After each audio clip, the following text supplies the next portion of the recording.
what can I do for you? എവിടെയാ വന്നേ? Today we are going to prepare beef fry. So I'll get some beef and we'll cook it in the okay okay okay okay Okay. ഇല്ല മനസ്സിലായി. We'll explain the recipes afterwards. എന്ത് സാധനമാണ്? Beef? Beef variety. Okay, അത് മലയാളത്തിൽ പറഞ്ഞാൽ പോരെ?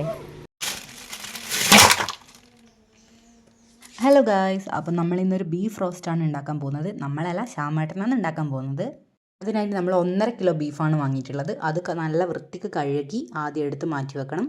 നമ്മളിന്ന് അടുപ്പിൽ ചട്ടിയിലാണ് പ്രിപ്പയർ ചെയ്യാൻ പോകുന്നത്. നമുക്ക് നോക്കാം എങ്ങനെയാക്കുന്നതെന്ന്. അതിനായിട്ട് 1.5 കിലോ ബീഫ് വാങ്ങിയത് കഴുകി മാറ്റി വെക്കുക. പിന്നെ ചട്ടി എടുക്കുക. അതിലേക്ക് 1/2 ടേബിൾ സ്പൂൺ മഞ്ഞൾ, 2 ടേബിൾ സ്പൂൺ മുളക് പൊടി, 1 table spoon garam masala, 3 table spoon മല്ലിപ്പൊടി, 2 ടേബിൾ സ്പൂൺ മീറ്റ് മസാല. അങ്ങനെ അതെല്ലാം എടുത്തിട്ട് നമ്മളൊരു ചട്ടിയിലെടുത്ത് വെക്കുക. ശരിക്കും ഈ സമയത്ത് 2 ടേബിൾ സ്പൂൺ കുരുമുളക് പൊടിയും ചേർക്കണം. അത് കുരുമുളക് പൊടി ഇല്ലാത്തതുകൊണ്ട് പൊടിക്കുന്നതായിരുന്നു ആ സമയത്ത്. അത് ഞാൻ പിന്നെ ചേർക്കുന്നുണ്ട്. എല്ലാവരും ഈ സമയത്ത് ചേർത്താലും മതി. പിന്നെ ഇതിൻ്റെ അപ്പുറം 1/4 കപ്പ് വെളിച്ചെണ്ണയും ചേർത്ത് ആവശ്യത്തിന് ഉപ്പും ചേർത്തിട്ട് ഇതെന്ത് ചെയ്യുകയെന്ന് വെച്ചാൽ നന്നായിട്ട് മിക്സ് ചെയ്യുക. ഇതിൻ്റെ അപ്പുറം കുറച്ച് കറിവേപ്പില നമ്മളിങ്ങനെ ചെറുങ്ങനെ കീറിയിടുക. കൈനെ കൊണ്ട് കീറിയിട്ടാലും മതി.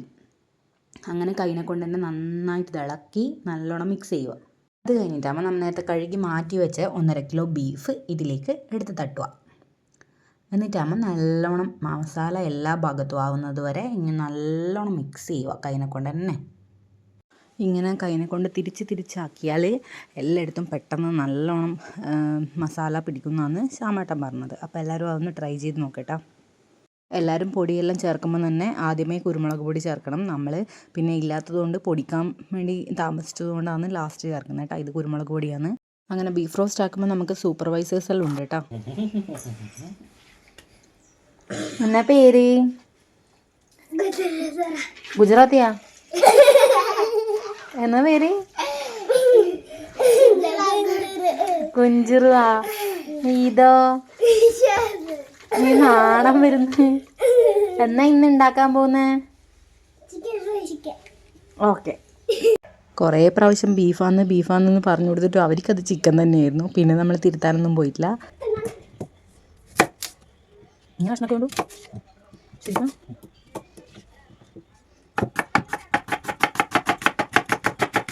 പിന്നെ അങ്ങനെ നമ്മൾ ബാക്കിയുള്ള സാധനങ്ങൾ, അതായത് 4 ഉള്ളിയും 10 പച്ചമുളക്, 2 തക്കാളി, പിന്നെ ഒരു ഫുള്ളായിട്ടുള്ള വെളുത്തുള്ളി, പിന്നെ ഒരു മീഡിയം സൈസ് ഇഞ്ചി, ഇത്രയും സാധനങ്ങളാണ് മുറിക്കുന്നത്.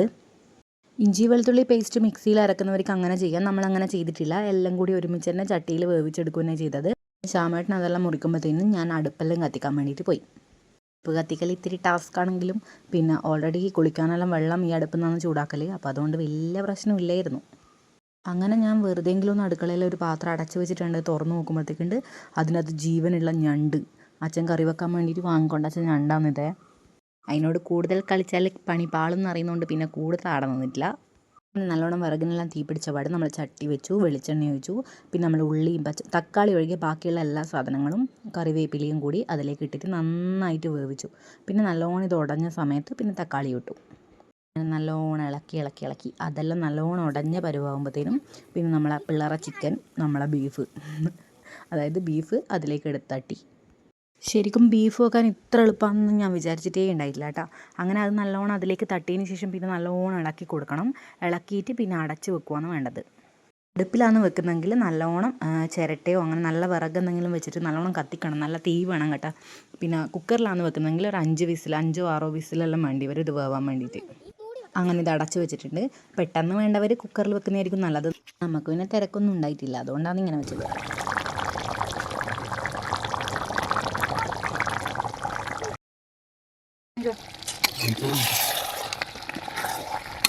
നമ്മൾ അടച്ചു വെച്ചിട്ട് പിന്നെ ഇടയ്ക്ക് തുറന്നിട്ട് ഇങ്ങനെ ഇളക്കി കൊടുക്കണം. എന്നാലേ അടിക്ക് പിടിക്കാണ്ടിരിക്കുള്ളൂ.